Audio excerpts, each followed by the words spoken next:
Vamos a ver las reacciones de transfusión. Vamos a tener primero la reacción anafiláctica, la reacción de transfusión hemolítica aguda, reacción de transfusión hemolítica retrasada o tardía, reacción de transfusión no hemolítica febril, daño agudo pulmonar relacionado a transfusión y un overflow, como aumento de volumen circulatorio por transfusión. Okay. Entonces, primero, cuando le vamos a dar sangre a un paciente, pues sí, primero tenemos que saber qué tipo de sangre es el paciente, la sangre que le vamos a dar. Si sabemos que le podemos dar sangre O negativo, eso se lo podemos dar a cualquier persona, pero siempre tratamos de darle la sangre de la que es el paciente. Bueno, entonces, en la reacción anafiláctica, esto se va a presentar de 2 a 3 horas después de dar la transfusión de sangre, y esto es por degranulación de células cebadas o mastocitos en respuesta a antígenos de la sangre del donador. O sea, tenemos aquí la célula cebada, aquí está su inmunoglobulina IgE, aquí sí como su receptor, así, o llega un anticuerpo, aquí, este es una IgE, que ya ha sido sensibilizada de alguna forma a los antígenos que están entrando en la sangre. Estos antígenos están en la sangre que está siendo transfundida, pero el paciente ya se ha encontrado con esos antígenos antes. Entonces, bueno, tenemos una inmunoglobulina IgE que se va a unir a ese antígeno y luego llega aquí a su receptor, en los mastocitos, donde todos los receptores se agregan, y viene la degranulación de los gránulos ya preformados, y hay histamina y serotonina y todo eso, pero es de granulación, de gránulos ya preformados. Entonces, pues es rápido, es de 2 a 3 horas. Y esto puede resultar en nada más urticaria o hasta choque, anafilaxia, hipotensión y todo eso. El tratamiento pues va a ser los fluidos, porque tiene choque por hipotensión, aunque esto si fuera un choque nada más por una reacción anafiláctica, no se corrige con fluidos, se corrige con epinefrina, porque es un choque de tipo no distributivo, de tipo distributivo. Entonces, fluidos y corticosteroides. Ok. La siguiente es la transfusión hemolítica aguda. La reacción de transfusión hemolítica aguda, esta se presenta dentro de las primeras 24 horas o durante la transfusión. En esta, el paciente está reaccionando a que la sangre que le transfundimos tiene grupos, o sea, esta es incompatibilidad grupo ABO. Entonces aquí está el glóbulo rojo que le estamos transfundiendo con grupo, digamos, A, y el paciente es o positivo, o lo que sea. Y pues no tiene el antígeno A, entonces lo va a atacar. Son anticuerpos en contra del antígeno A y se presenta con hemólisis. Depende si va a ser intravascular o extravascular. Todo esto lo vamos a afinar cuando veamos los videos de anemias. Pero si es hemólisis intravascular, el paciente va a tener aumento de la lactato deshidrogenasa, disminución en la aptoglobina, hemoglobinuria, dolor en el flanco. Y si es extravascular, o sea, si los glóbulos rojos están siendo destruidos afuera de los vasos, el paciente va a tener ictericia, porque recordemos, el glóbulo rojo tiene hemoglobina y la hemoglobina se destruye primero en grupo Him y el anillo de protoporfirinas y todo eso. Y la globina ya se va a convertir en bilirrubina finalmente, y la bilirrubina en la piel se ve amarillo. Entonces por eso el paciente le va a dar ictericia, o sea, cuando los glóbulos rojos están siendo destruidos afuera de la vasculatura. Entonces, ictericia, y va a tener taquicardia y taquipnea. Esto es por incompatibilidad del grupo ABO, o sea, de los grupos mayores de los glóbulos rojos. Luego la transfusión hemolítica, hemolítica hemolítica, no sé cuál puse, daño agudo, retrasada. La transfusión hemolítica retrasada, esta es muy parecida, el mecanismo es igual, pero no son con los grupos ABO, sino con el grupo RH o con los grupos menores del glóbulo rojo. Y esto puede ser clínicamente insignificante, o sea, que el paciente no se dé cuenta y eso es como normalmente pasa, no nos damos cuenta, pero si llega a tener síntomas puede tener un poquito de fiebre o cefalea, pues, y se resuelve pues espontáneamente. Esto se va a presentar pues sí, generalmente después de 24 horas, lo más común es que sea como de 1 a 2 semanas después. Y pues es como, o sea, es parecida, igual es una anemia hemolítica, pues vamos a tener la compensación de la médula, o sea, los reticulocitos van a estar elevados. El CUMS de test va a salir, el test de CUMS va a salir positivo porque son anticuerpos en contra de glóbulos rojos. Y los reticulocitos y la lactato deshidrogenasa, que es la enzima una de las enzimas que están en los glóbulos rojos. Si se destruyen, pues vamos a tener elevación de estas enzimas. La siguiente es la transfusión no hemolítica febril. Esta es los glóbulos blancos de la persona que está donando la sangre o de la que donó la sangre en su momento.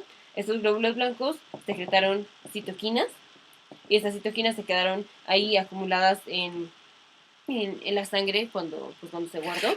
Cuando se la estamos dando al paciente en la transfusión, estas citoquinas activan a neutrófilos o a macrófagos o así del paciente, pero son estas citoquinas las que están generando el daño, citoquinas preformadas en los leucocitos del donador.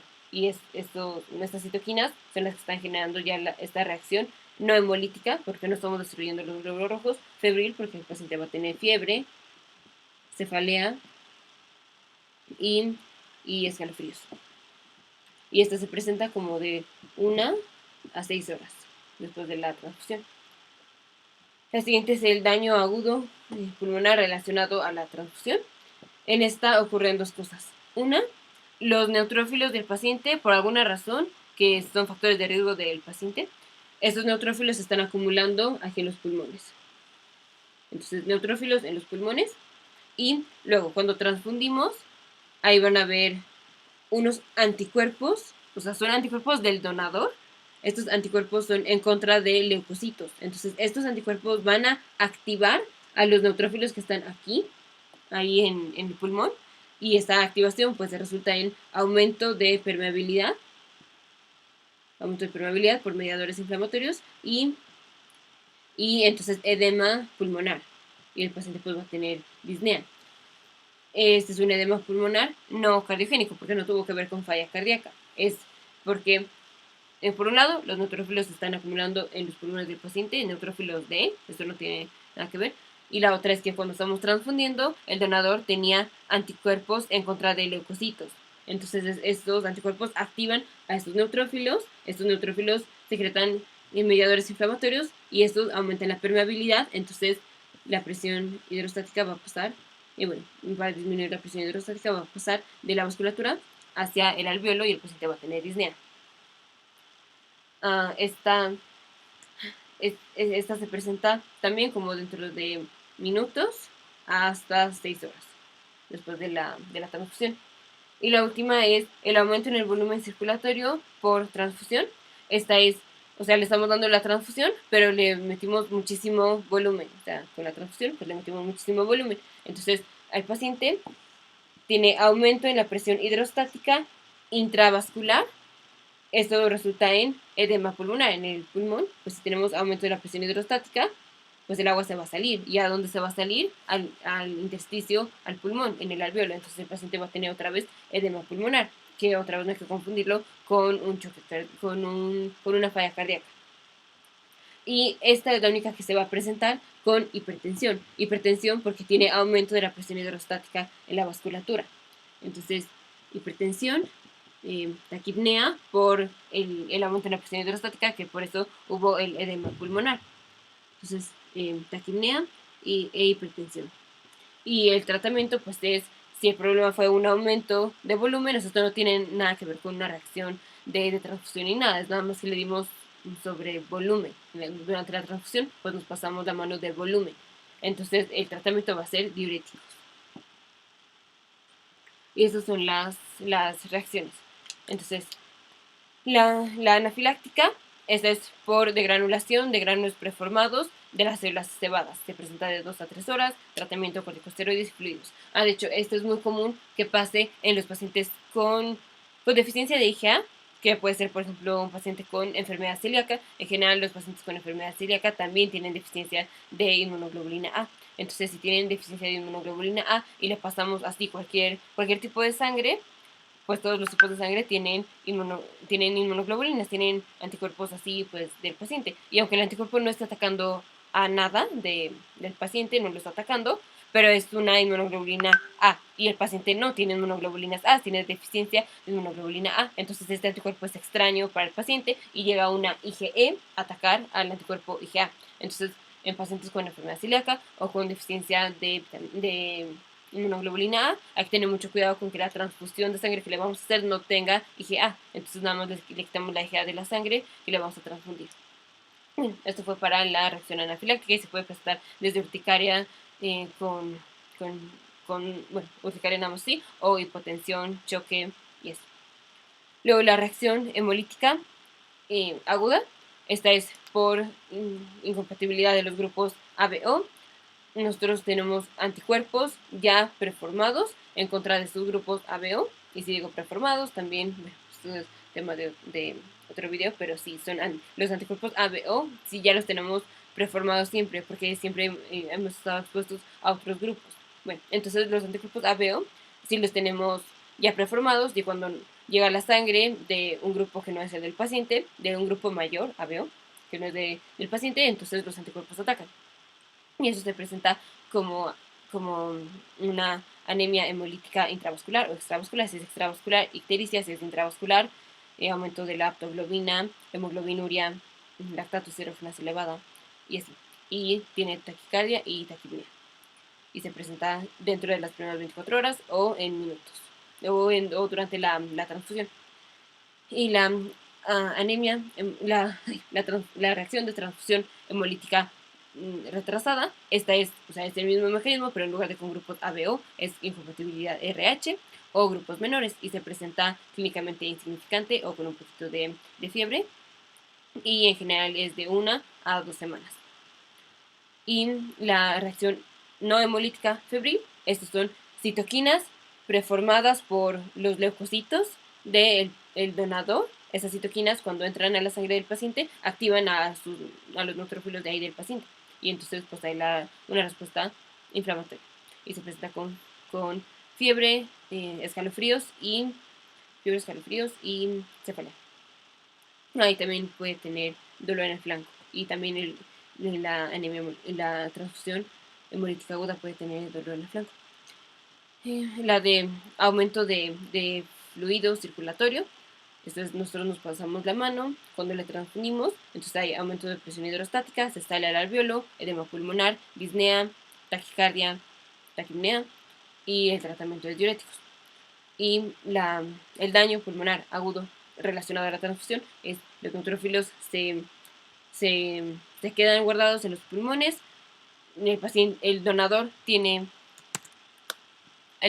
anticuerpos en contra de leucocitos. Estos anticuerpos estimulan a los neutrófilos que están en los pulmones y los neutrófilos producen mediadores inflamatorios que aumentan la permeabilidad. Entonces el agua, el fluido pasa desde la vasculatura al alveolo. Entonces aquí está el alveolo, pues se llena de agua, el paciente le da disnea, taquipnea y le da edema pulmonar, que no es cardiogénico.